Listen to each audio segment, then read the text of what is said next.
On the 27th of October 2011, tens of thousands of people in the village of Coriano, Italy, paid their respects to one of their locals, a local that would go on to become a star not just in Italy, but also around the world, with his funeral being viewed across Italy on national television. A man that was destined for great things, but was tragically taken away before he had the chance. A man who was predicted by many to become a future world champion, and a man to this day has never been forgotten. His name was Marco Simoncelli.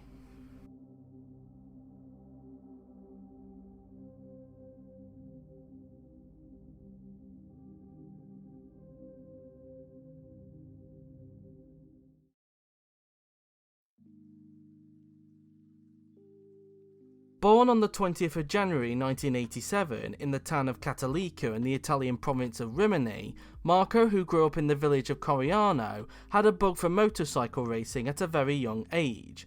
At the age of 7, he would race on mini bikes in his local area before making the professional switch 2 years later in 1996, competing in the Italian Minimoto Championship. Marco would spend 5 years in the series, where in his final 2 years in the championship, specifically in 1999 and the year 2000, he would win the title. In 2001, he would make the step up from mini bikes to 125cc's, competing in the Italian Championship, and would quickly make an impact, winning the title in his rookie year, along with taking part in the CIV Championship where he finished 9th, before moving over to the European Championship in 2002, where he would once again win the title in his rookie year. It was also during that year that Marco would make his debut in the MotoGP fraternity, competing in 6 of the final 7 races in the 125cc category with Mattiono Racing, the only race he didn't take part in being Motegi. During those races, he would grab his first ever points finish, finishing 13th at the Portuguese Grand Prix in Estoril.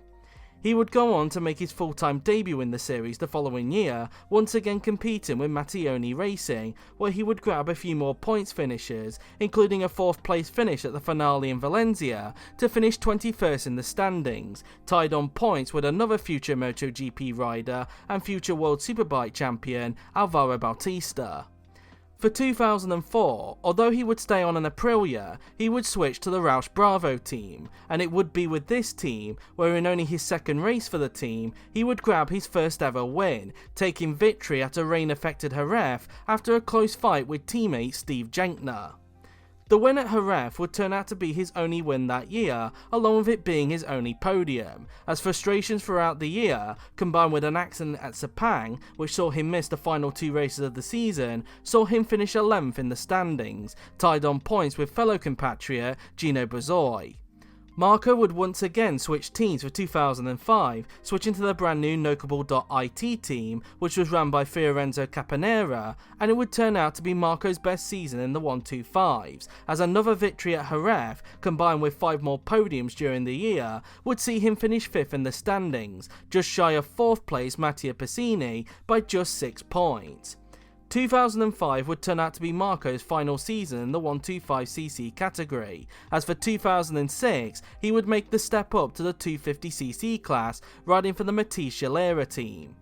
His first 2 years in the 250cc category would see him fighting consistently within the top 10, with him finishing 10th in the standings in both seasons. However, it wouldn't be until 2008, after being given a more updated Scalera, which was effectively an Aprilia given they owned the outfit, where Marco would have his breakthrough season. Although the first 2 races of the season didn't get off to the best of starts, with Marco crashing out in both of them, the 3rd race of the season would be where Marco's season would kick on, as 2nd place finishes in both Estoril and Le Mans, along with a 4th place finish at Shanghai, would be followed by his first ever 250cc win at his home race at Mugello, despite a controversial collision on the last lap with another future MotoGP rider, Hector Barbera. He would follow that up with another win at the following race, taking victory at the Catalan Grand Prix in Barcelona. A 2nd and 3rd place finish would follow at Donington and Assen, before Marco took another victory at the German Grand Prix at the Sachsenring. Marco would then finish 3rd at Brno, before finishing a disappointing 6th at his local circuit of Misano.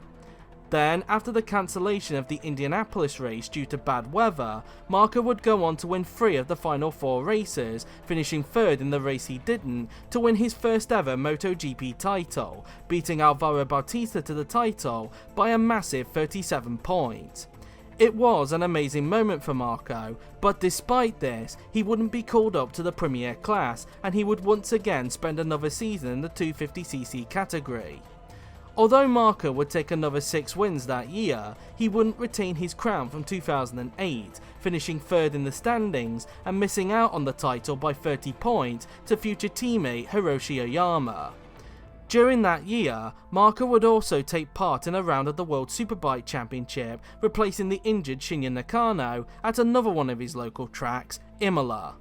Marco would make an impression that weekend, as although he would crash out in race 1, he would make amends in the second race, taking a surprise podium with 3rd place behind Noriyuki Haga and race winner Mikel Fabrizio.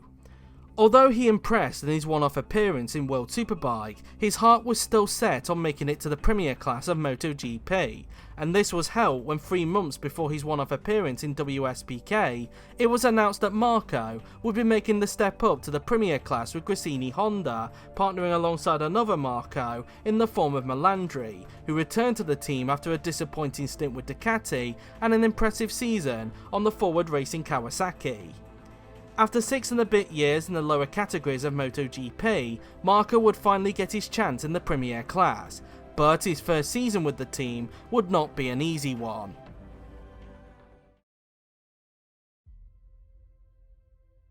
By the time the 2010 season arrived, Gresini were a shadow of their former selves, with the days of them fighting for wins and titles between 2003 and 2006 long behind them, thanks in large to the change to 800cc engines from 2007, as well as budgetary reasons.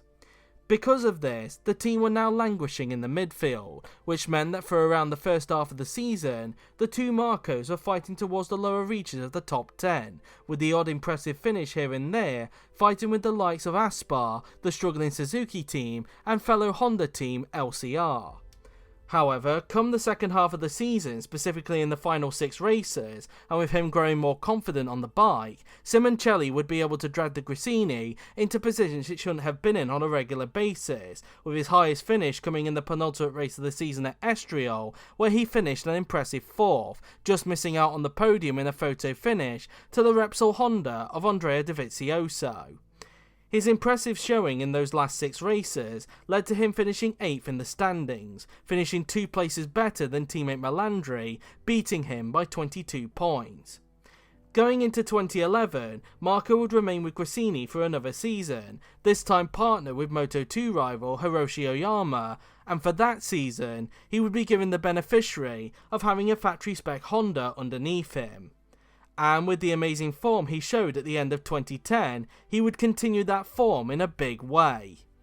Despite suffering 3 retirements in the first 6 races, Marco overall had a strong start to the season, finishing within the top 6 in the 3 races he finished, with the race in Barcelona being the most notable, as at that weekend he would grab his first ever pole position, just edging out the Repsol Honda of Casey Stoner by 16 thousandths of a second. He wouldn't convert the pole into the win, as a poor start saw him finish down in 6th, but it was a weekend where people took notice, given his pole position didn't come in changeable conditions, and instead came in dry conditions. Marco would take another pole position at Assen, but would once again not convert the pole, this time finishing down in 9th after suffering from a high side on the first lap, taking Jorge Lorenzo with him, who he was trying to re-overtake. Marco at this point was already starting to gather a reputation for being an overly aggressive rider, which often rubbed his fellow riders the wrong way, with him even causing an accident at Le Mans with the man whom many had tipped for Marco to replace in the future, Dani Pedrosa, which subsequently led to Dani breaking his collarbone. The reputation that Marco had garnered didn't deter him from putting on great performances, as he would once again grab 2 more top 6 finishes at both Mugello and the Sachsenring before crashing out on lap 6 at Laguna Seca. Then at Brno, Marco would have his best race to date.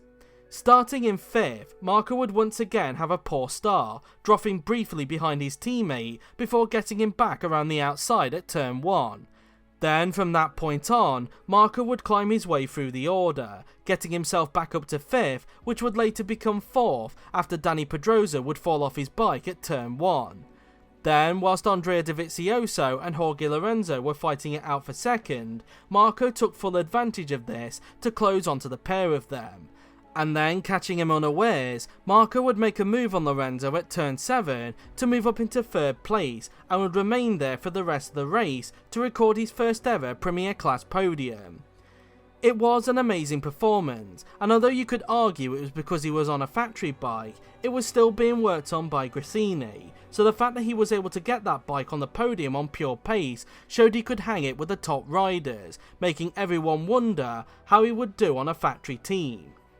The next race at Indianapolis would not go down the same way, as although he would get as high as 4th, he would start to tumble down the order, thanks in large to a mistake he made at the final corner, effectively destroying his rear tyres, leading to him finishing down in a disappointing 12th. Marco would then bounce back in the next 3 races, finishing all 3 of those races in 4th place before having his best race of the season at Phillip Island, where he would achieve his highest ever finish of 2nd place, once again being in a close fight with Andrea Dovizioso, only this time Marco would come out on top. Marco was making a real impression on many people, with many fans tipping him to be a future world champion given the amazing rides he was doing on the Gresini. His amazing season would have seen him stay at Gresini for another year, this time with further factory support in 2012, giving him the opportunity to potentially fight for the title, before being potentially promoted to Repsol Honda in 2013. The future was looking bright for Marco, but unfortunately, he would never be given the chance, and the podium that he scored at Phillip Island would not only turn out to be his last podium, but also his last ever finish in MotoGP. At the Malaysian Grand Prix at Sepang, Marco qualified in 5th place, just under a 10th behind the Tech 3 of Colin Edwards, and at the end of the first lap, he would maintain position, only losing a place to Alvaro Bautista, but gaining one on Edwards. Then, on the second lap at turn 11, Marco would run deep into the corner as a result of him losing the front end. Whilst trying to regain control of his bike, he would swerve into the path of Colin Edwards and his good friend Valentino Rossi, with the pair of them being unable to avoid the impact. The impact was so severe that he even ripped Marco's helmet off, knocking him unconscious. The race was stopped whilst medical personnel rushed to Marco's aid. He was placed into the back of an ambulance and transferred to the circuit's medical centre, where he was administered CPR for a total of 45 minutes. Then, at 4:56 PM local time, just under an hour after the crash had happened, Marco was pronounced dead.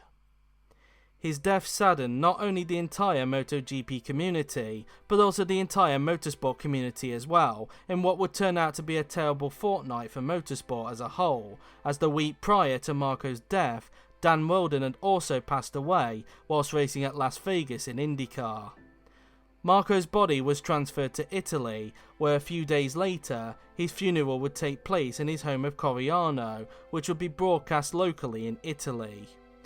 Just under 2 weeks after the ceremony had finished, MotoGP paid their respects to Marco by having every rider in the Premier class, Moto2 and the 125cc class do a one-lap salute around the circuit Riccardo Tormo in his honour that was led by his good friend Valentino Rossi, with the number 58 that he adorned being retired in his honour.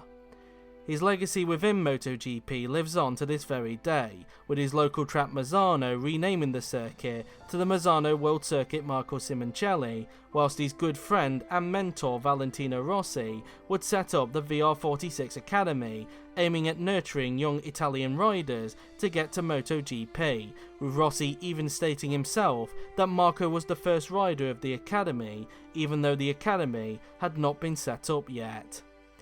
Marco's career in many ways is similar to that of Jules Bianchi over in Formula 1, another young driver who was destined for greatness but was taken away too soon before he even had the chance.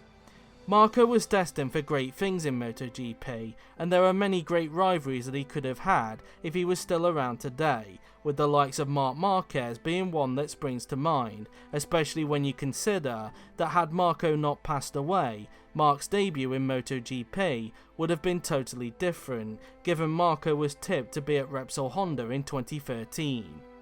Sadly, we never got to see him succeed, and even coming up to 13 years since his passing, Marco has never been forgotten.